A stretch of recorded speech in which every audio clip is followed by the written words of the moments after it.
नमस्कार। मैं डॉक्टर भुवनेश्वर दीक्षित। आप देख रहे हैं लोकदर्शक। लोकदर्शक में मित्रों आपका स्वागत है। उम्मीद है कि आप सभी लोग परिवार में कुशल मंगल से होंगे।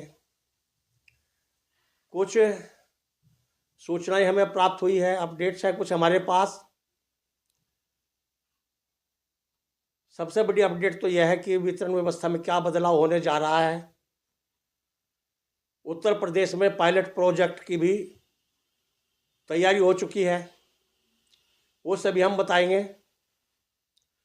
तब तक आप चैनल को लाइक करें और सब्सक्राइब करें और अपना प्यारा सा कमेंट्स भी लिखें।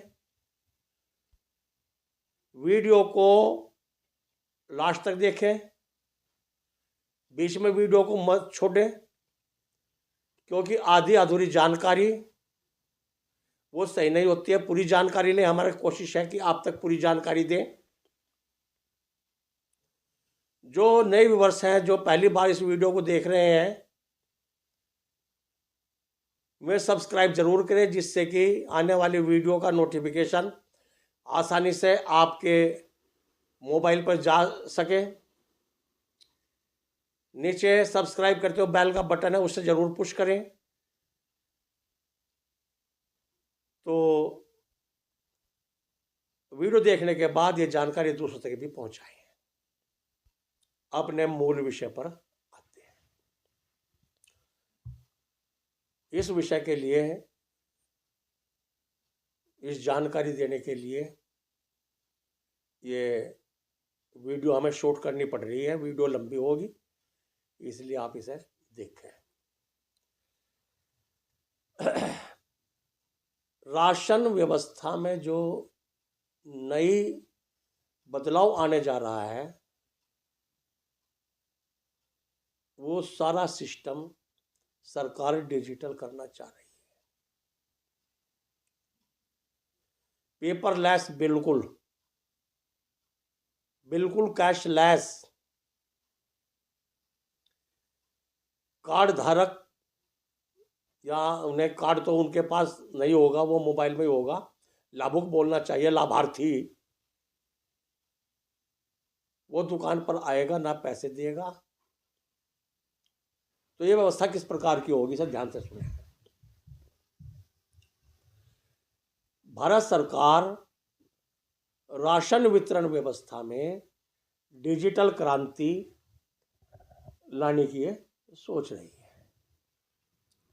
ये क्यों सोची है? आप काफ़ी दिनों से राशन विक्रेता जुड़े हुए हैं, राशन चला रहे हैं। किसी को 40 साल हो गए, किसी को 50 साल हो गए, 5 साल 10 साल से। ये शुरू से, जब से स्टार्ट राशन व्यवस्था हुई, ये भ्रष्टाचार की भेंट चढ़ती रही। सबसे ज़्यादा शिकायत होती रही।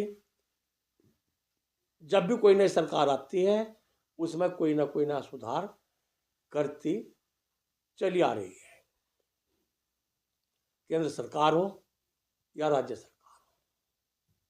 जैसे आप सभी को पता है कि सार्वजनिक वितरण प्रणाली, जिसका नाम अब लक्षित सार्वजनिक वितरण प्रणाली है, टारगेट पब्लिक डिस्ट्रीब्यूशन सिस्टम, ये भारत सरकार की है, केंद्र सरकार की है, और राज्यों को इसे चलाने की जिम्मेदारी दी है। क्योंकि भारत केंद्र पूरी व्यवस्था तो संभाल नहीं सकता। उसका काम है बजट तैयार करना, खाद्यान्न की व्यवस्था करना और राज्यों तक पहुंचाना। राज्य उस व्यवस्था को, उसमें राशन विक्रेताओं की नियुक्ति, उसका समय पर लाभांश देना, तो भले ही ना मिल रहा हो आपको, किंतु ड्यूटी वो राज्य सरकार की है। जो मार्जिन केंद्र सरकार दे रही है, उसमें बढ़ाकर जो भी मांग राशन विक्रेताओं की होती है, कोटेदारों की होती है, वो राज्य सरकार की जिम्मेदारी है। तो इसको राशन पेपरलेस, कैशलेस, इस व्यवस्था को सरकार करने जा रही है। इसमें केवल राशन विक्रेताओं की कमी नहीं, सबसे ज़्यादा आरोप लगता है कि राशन विक्रेता कम तोलते हैं। अधिकारी लोगों की चांदी है। नई व्यवस्था सिंगल डोर स्टेप डिलीवरी चली, इसमें भी बहुत बड़ा झोल है। यदि कोई राशन विक्रेता इसकी शिकायत अधिकारियों के पास करता है तो वो कानों में तेल दे डाले बैठे, रुई बैठे, वो सुनते ही नहीं राशन विक्रेता कि उसे खाद्यान्न कम मिल रहा है। और जब ये खाद्यान्न कम दिया जा रहा है, किलो आध किलो जो राशन विक्रेता कम दे देता है, उसके ऊपर कार्रवाई। या कोई मुंह खोलता है कि मुझे कम मिल रहा है, अच्छा बहुत ज्यादा कानून बता रहा है, सारे काम तेरे सही हैं, तो यह व्यवस्था भ्रष्टाचार की भेंट पहले से चढ़ती आ रही है। इसमें सुधार होते आ रहे हैं और इस सरकार ने भी कई सुधार कर लिए। आधार कार्ड से जोड़ दिए, खाते से जोड़ दिए, और मोबाइल से जोड़ दिए। सारा काम बायोमेट्रिक मशीन ने, अंगूठा लगा राशन ले जाओ, अंगूठा न लगा अंकों से लो। किंतु ये बायोमेट्रिक व्यवस्था भी फेल हो रही, नेटवर्क नहीं आ रहे, मशीन में नई नई पेचीदे डाल देते हैं, कंट्रोल सीधा लखनऊ से है, जब उनकी मर्जी आवे जब उसे बंद कर देते हैं, जब मर्जी आवे जब चालू कर दें। कोटेदार और लाभार्थियों में भले जुत्ते बजे, भले उन्हें गंदी गंदी उसके बच्चों को कोसते हुए, उन्हें गाली देते हुए कार्ड धारक जा। तो इसमें बताएंगे, इसमें जो चुनौतियां हैं, फिर जो सरकार करने जा रही है वो बता रहा हूं मैं आपको, कि इसमें जो कार्ड होंगे वो डिजिटल कार्ड होंगे। सभी लाभार्थियों पे मोबाइल में जो पैसा आएगा वो भी डिजिटल आएगा। केंद्र सरकार महीने के पहले में उसमें डिजिटल पैसा आएगा, कूपन आएगा। कूपन समझ लो एक वो लिखा हुआ सिस्टम जो सरकार करने जा रही है। यदि किसी का राशन जितने का है उतना पैसा केंद्र सरकार उसमें हर महीने, केंद्र सरकार डाल ले, राज्य सरकार डाल ले, उसे दे, वो उसमें व्यवस्था कूपन में होगा। और कूपन मोबाइल में होगा। लाभार्थी जाएगा राशन की दुकान पर, उस पर मशीन है या मोबाइल है, क्या व्यवस्था सरकार करे, उसमें कूपन स्कैन होगा और राशन ओके हो जाएगा। उस राशन को तोल कर कोटेदारों को देना होगा। ये जो पैसा है या जो कूपन है या कहना चाहिए डिजिटल करेंसी है, इसका लाभार्थी न तो निकाल सकता है न किसी को ट्रांसफर कर सकता है। जिसे राशन लेना होगा वो राशन लेने के लिए जाएगा और मशीन पर कोटेदार उसे स्कैन करेगा। उसे अंगूठा लगाने की, आईरैस करने की उसकी आवश्यकता नहीं होगी। ये व्यवस्था सरकार करने जा रही है। ये क्यों कर रही है? जैसा अभी बताया मैंने आपको कि राशन कोटेदारों को पूरा नहीं मिलता, और जब पूरा नहीं मिलता तो पूरा कैसे देंगे? उसकी शिकायत होती नहीं जो कम देता है, और कोटेदार की शिकायत होती है। बीच में लीकेज होता है, लीकेज बोलते हैं इसे। गोदाम से चला, उसमें पानी लगाते हैं, 10 ट्रक कोटेदारों को दिए और 1 ट्रक बाहर निकाल दिया। कई कई करोड़ का घोटाला कर रहे हैं गोदाम पर भारी, बचा कुचा ड्राइवर कर देते हैं। तो इसमें व्यवस्था ये होगी कि व्यवस्था इसलिए करना चाह रही है कि एक तो सबसे ज़्यादा शिकायत कोटेदारों की थी, भ्रष्टाचार की थी, और एक शिकायत ये थी कि कार्ड धारक भी कम नहीं है।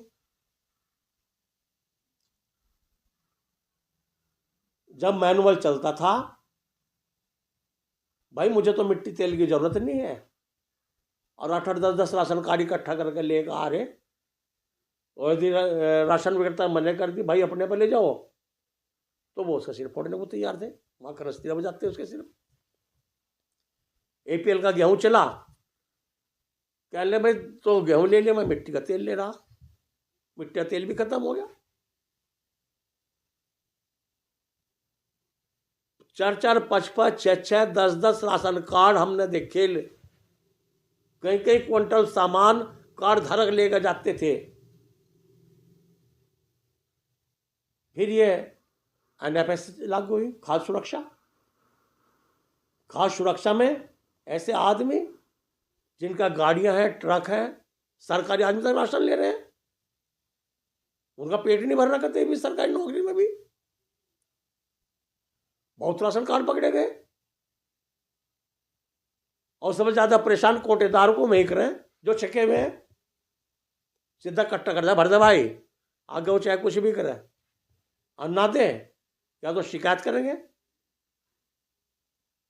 विधायक के पास बैठते हैं, नेताओं के पास बैठते हैं, विधायक फोन लगाता है, भाई कोटेदार को देख लो भाई, DSO साहब।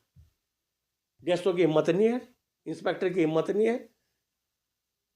और अधिकारी तो यदि बीजेपी का या सत्ताधारी का कुत्ता भी चला जाता है ना, बिल्ली भी चली जा, उसका आगे पूंछ हिलानी शुरू कर दे, यह हाल है। तो इसमें व्यवस्था में सरकार सुधार लाना चाह रही है कि एक तो ये सुधार हो। अब बायोमेट्रिक में आपको बता दिया, आप भुक्तभोगी हैं।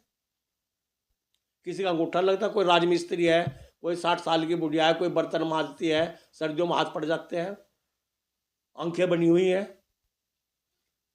कुष्ठ रोगी हैं, उनका अंगूठा है ही नहीं, लगाओ लो क्या लगवाऊं, आंखों में मोतियाबिंद है उनके।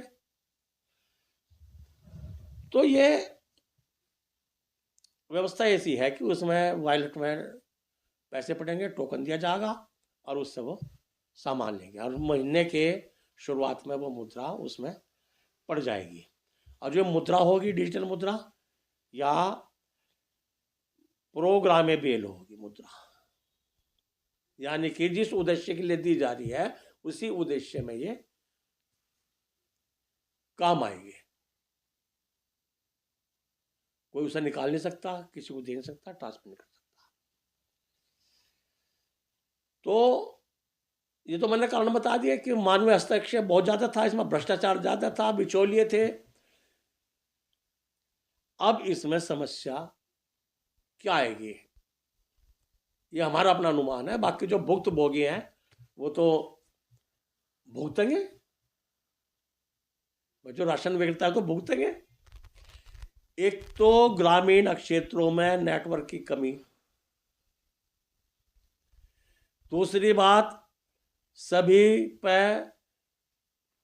लाभार्थियों पे वो फोन नहीं है, एंड्रॉयड फोन, वो छोटे छोटे हैं, वे 500 वाले, उनका क्या होगा।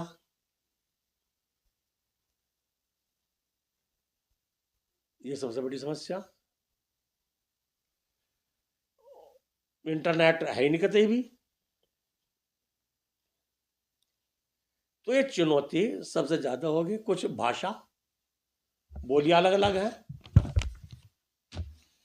तो सवाल यह है कि सरकार तरीके तो नए नए अपना रही है, डिजिटलीकरण कर रही है, किंतु निचले स्तर तक, आखिरी पायदान तक ये व्यवस्था चलने वाली नहीं है। कुछ भी कर ले सरकार, यदि इसे चलाना है तो उन गरीबों को मोबाइल भी दे, उन्हें चलाना भी सिखावे, नेटवर्क की व्यवस्था सही करे, कोटेदार को खाद्यान्न पूरा मिले, तो जब भी तो पूरा देगा। कितना भी सरकारें डिजिटल कर ले, जब तक कोटेदार को खाद्यान्न नहीं मिलना का, तो कैसे चलेगी ये? ऊपर से डिजिटल तो कर दिया, राशन उसके पास पूरा है नहीं, और ऊपर से अधिकारियों के कमीशन, नेताओं के अलग। कौन भाई मेरा आदमी है, ऐसा 20 किलो गेहूं दे, चावल दे, कहाँ देगा? अपना घर बेच के देगा ये। तो ये जानकारी आपको देनी थी कि इसमें उत्तर प्रदेश में बाराबंकी में ये पायलट प्रोजेक्ट चल रहा है और गुजरात में ये व्यवस्था लागू हो चुकी है। ये जानकारी आपको देनी थी। यदि आपको अच्छी लगी है तो इसे आप दूसरों तक भी पहुंचाएं और अपना कमेंट से लिखें, और वीडियो को बड़े ध्यान से देखें एकांत में, क्योंकि ये लगभग 20 मिनट से ऊपर की वीडियो है। देखने के लिए धन्यवाद, बहुत बहुत धन्यवाद। नमस्कार, जय हिंद, जय भारत।